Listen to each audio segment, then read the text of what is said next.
Cruz. Thank you, Mr. Chairman. Title IX was a landmark civil rights law.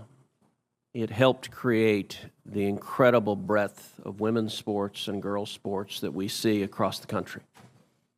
I believe in girls' sports. I believe in women's sports. I'm the proud father of two daughters who are both athletes. I think participating in competitive sports is a wonderful thing for a young girl. I think it is a wonderful thing for a woman. And I think, unfortunately, today's Democrat Party has decided that women's sports and girls' sports no longer matters, and they're willing to push radical legislation designed to destroy girls' sports and women's sports. Ms. Gaines, I want to thank you for your courage. You are relatively young, but you have demonstrated incredible courage. And because you have dared to speak up, you have been demonized, you have been vilified. I saw when you were attacked by a leftist mob at San Francisco State University for daring to speak up. You had an incredible record as a swimmer at the University of Kentucky. You were a two-time NCAA All-American. You were a five-time SEC champion. You're an SEC record holder and a two-time Olympic trial qualifier. But yet on March 27th, 2022, something changed. What happened on March 17th, 2022? That's when Thomas and I raced in the 200 freestyle and again resulted in a tie. And so you tied. What was the consequence of tying? We went behind the awards podium where typically you're handed your trophy, you're marched out, you're named an All-American. And so we go back there, and the official looks at both Thomas and myself and says, "Great job, but you guys tied. And we only have one trophy, therefore we're giving this trophy to Leah." And I question this, and I say, "Why?" And at first, I shortened it in my testimony, but really he stumbled on his words. He didn't know how to answer this. And at first he's, well, we're just doing this in chronological order. To which I further pressed, and I said, "Okay, well, what are you being chronological about? Because we tied.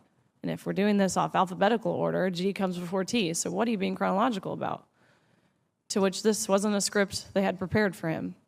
And he actually appreciated his honesty. He did say, "We have to give the trophy for Leah because Leah has to have it for pictures." They've made that clear. Leah has to have the trophy for pictures. You can pose with this trophy, but you have to give yours back. You have to go home empty-handed. Leah Thomas takes the trophy home, end of story.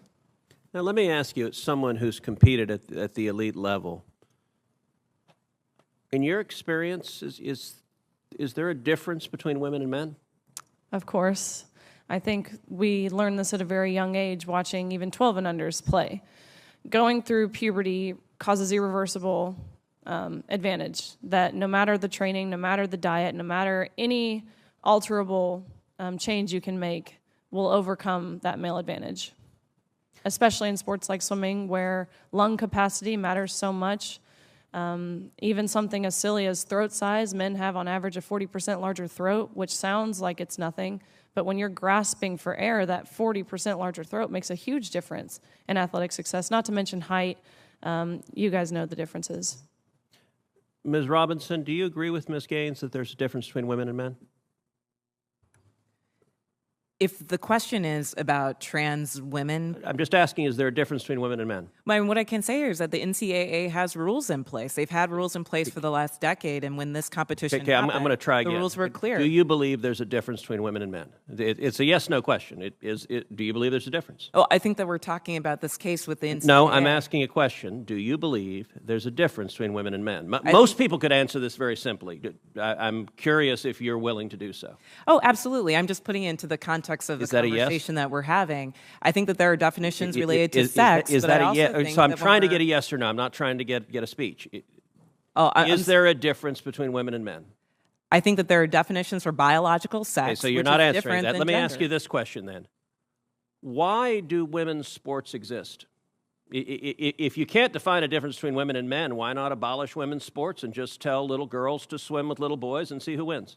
Oh, I'm simply saying that that sex is My different question, than gender. why and I do believe that women's sports have a great exist? value. I mean, Senator, I'll tell you right Ms. now. Robinson, please answer the question I'm asking you. Absolutely. Why do women's sports exist? I think that there are so many positive benefits to sports. But I mean, why have a we've talked separate about it here category for today. women? If there's no difference between women and men, why to have women's sports? I'm saying that there's a difference between sex and gender, and that the NCAA has rules in place, which they have for the last decade. Mr. Chairman, which I would determine like that to enter into related the to record an participation. article from Duke Law called Comparing Athletic Performances for the Best Elite Women to Boys and Men.